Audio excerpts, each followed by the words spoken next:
Hey, it's Coach Key, and I want to do a video on why you're so tired all the time and you don't even know it. Stay tuned.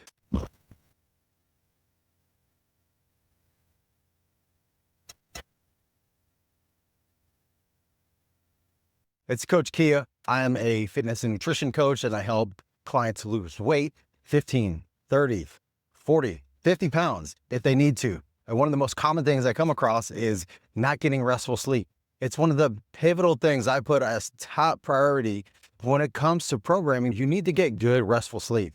You need to be able to recover.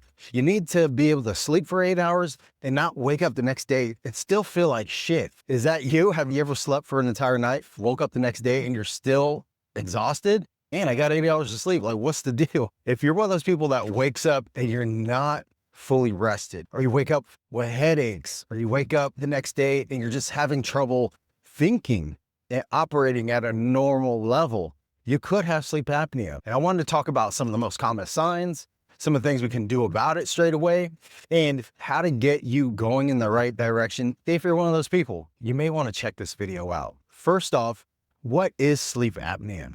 To put it in its most simple terms, that's the obstruction of air while you sleep. If you break down that term, apnea, A is the absence of, and breathing is the second half of that word. It's literally skipping breaths or not getting full, unobstructed air passing through your throat as you sleep. When you sleep at night, most people lay flat. Like I'm sitting right now, we're keeping the muscles around our airway are staying engaged. We don't really have trouble snoring while we're awake. Unless you got narcolepsy or some type of thing like that going on, you probably don't snore during the day. It's why at nighttime, when you're laying flat like that, those airway muscles that are usually staying engaged during the day, you fall asleep. And just like the rest of the muscles in your body, they relax. And so those muscles around your airway relax as well.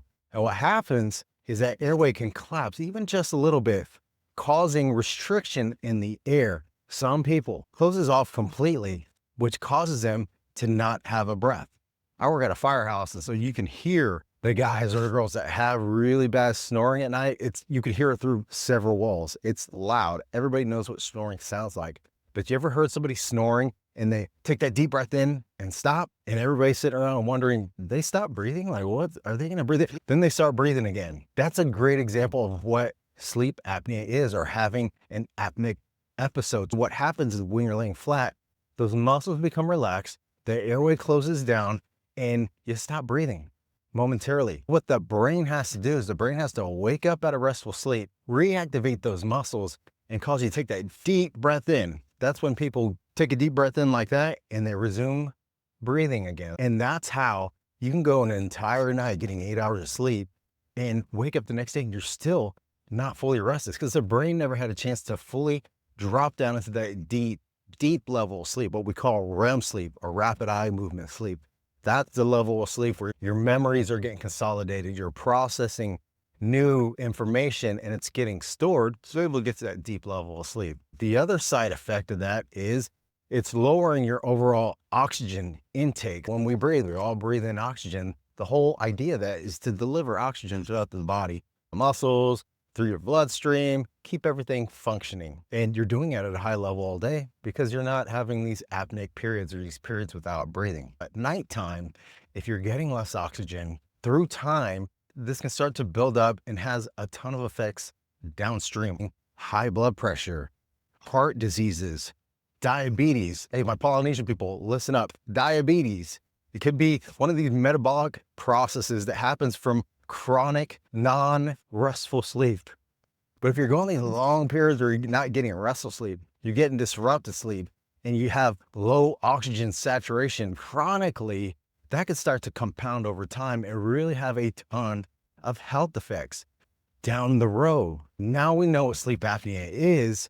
What are some of the things we can do to start mitigating this problem? First and foremost, when it comes to sleep apnea, your airway, it's the anatomy surrounding the airway that you can really have a ton of things you can do to try to mitigate lowering the amount of anatomy that's surrounding that musculature, that airway here. If you have one of Like Coach Key used to have back in the day, he used to have a double chin, triple chin. I stored all that fat right here. That's something that I can change by losing weight or implementing a weight loss program to where you're lowering the amount of anatomy or that weight that's pushing down the airway when you're laying flat. That's going to be the number one recommendation to start mitigating your sleep apnea. The first thing they're going to tell you to do is, hey, start dieting, start exercising, lose a little bit of weight, start doing some things that you can actively start implementing today.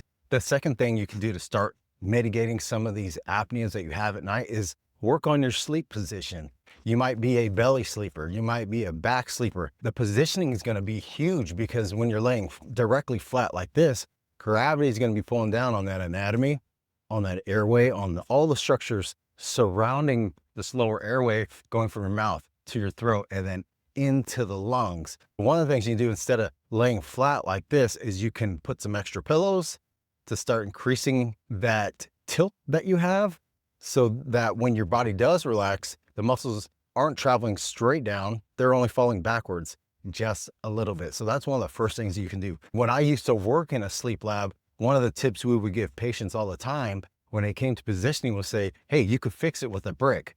A brick, what you do is you take a brick and you put it at the head post part of the bed. So if your bed's like this, you could put bricks on this side of the bed, raising that level. Doesn't have to be a whole lot, but any amount of tilt causing you to sit that airway more upright and vertical is going to have a huge amount of impact on when those musculatures become relaxed and keep that airway be collapsing at nighttime due to gravity. So sleep positioning is important. And the third step you can take straight away, of course, is speak with your provider. Have a sleep test done to diagnose whether you have sleep apnea or even worse, obstructive sleep apnea.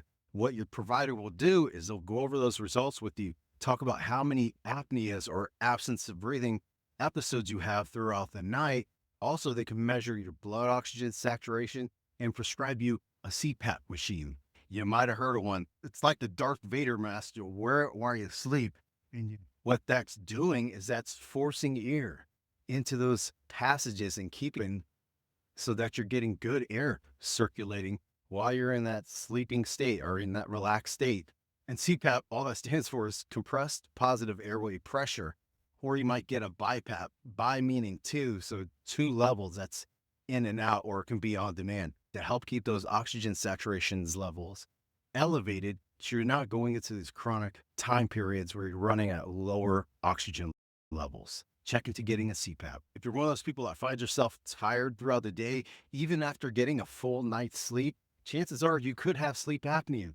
And sleep apnea, all that is the absence of breath, or simply put, obstruction in your breathing while you sleep. There's a number of things you can do with that if you have extra anatomy here around the neck, like Coach Key used to have an extra chin, or you've just got naturally a larger bone structure or more dense bone structure like Polynesians do. Shout out to my Polynesians for AANHPI month. That's one of our focuses.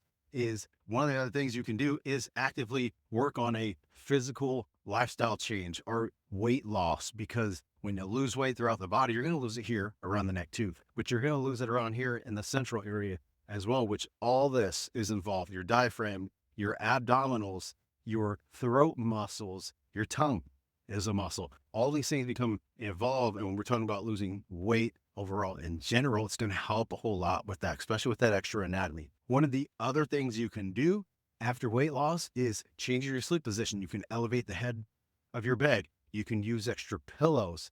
You can work on your positioning to make sure that you're comfortable so you can fall asleep, but that you're elevated a bit so that gravity's not just pulling down on that anatomy.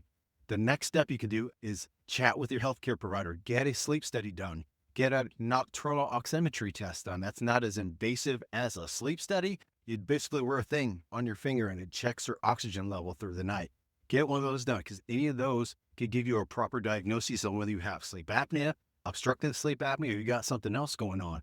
And with that, your provider is going to be able to help you get in touch with somebody that can get you the equipment you need or a sleeping machine to make sure that you're getting plenty of oxygen at night. I hope you found this video helpful and informative. Start working on losing a little bit of weight, getting some exercise, elevating that that headrest portion of your bed, these extra pillows, working on your positioning talking with your provider, getting a sleep study done, and maybe implementing a CPAP. You are waking up after getting a full night's sleep, well rested, and you're in a better mood, and you can recover better, but more importantly, help you build muscle to help you burn fat, lose weight quicker, and have less chances of developing heart disease, high blood pressure, diabetes, and all the terrible things that come with having chronic levels of low oxygen and sleep apnea for long periods of time. Like, don't let this thing fly by.